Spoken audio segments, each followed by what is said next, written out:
The circulatory system is responsible for pumping blood to all parts of the body. Its major organs and parts are the heart, blood, and blood vessels, which include capillaries, veins, and arteries. The system's process starts in the heart. The heart's right ventricle sends low oxygen blood to the lungs, where blood cells pick up oxygen in the lungs. Then the pulmonary veins carry blood with oxygen from the lungs to the heart's upper heart chamber.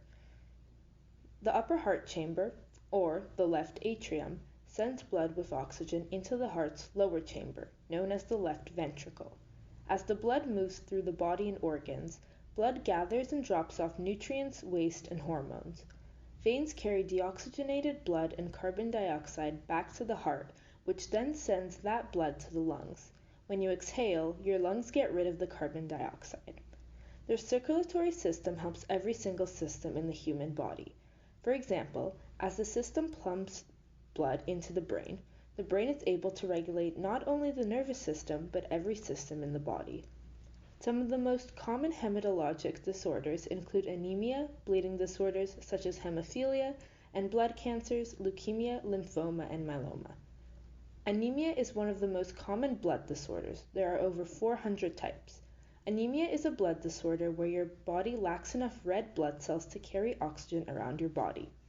This leads to symptoms such as fatigue, weakness, etc. The most common way anemia is diagnosed is a combination of blood tests, which often include a CBC, a complete blood count. Your doctor may run a test to analyze the shape of your red blood cells. Iron deficiency anemia is one of the most common types of anemia. This type of anemia is caused by a lack of iron. It usually starts mild but worsens over time. When your body lacks iron, you can't produce enough of a substance that allows red blood cells to carry oxygen. The typical treatment for this type of anemia is taking iron supplements, but additional treatments may be required if your physicians think iron deficiency is some type of internal bleeding. The best way to prevent this type of anemia is to make sure you have a balanced diet and that you're not over or under consuming iron. Aplastic anemia is a condition that occurs when your body isn't producing enough new blood cells. This would include red blood cells, white blood cells, and platelets.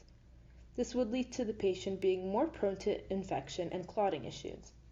Symptoms include pale skin, frequent or prolonged infections, skin rash, etc. This condition is rare and serious, as it could be fatal. Treatments for aplastic anemia include medication, blood transfusions, or stem cell transplant. There is no way to prevent aplastic anemia. Created using Powtoon.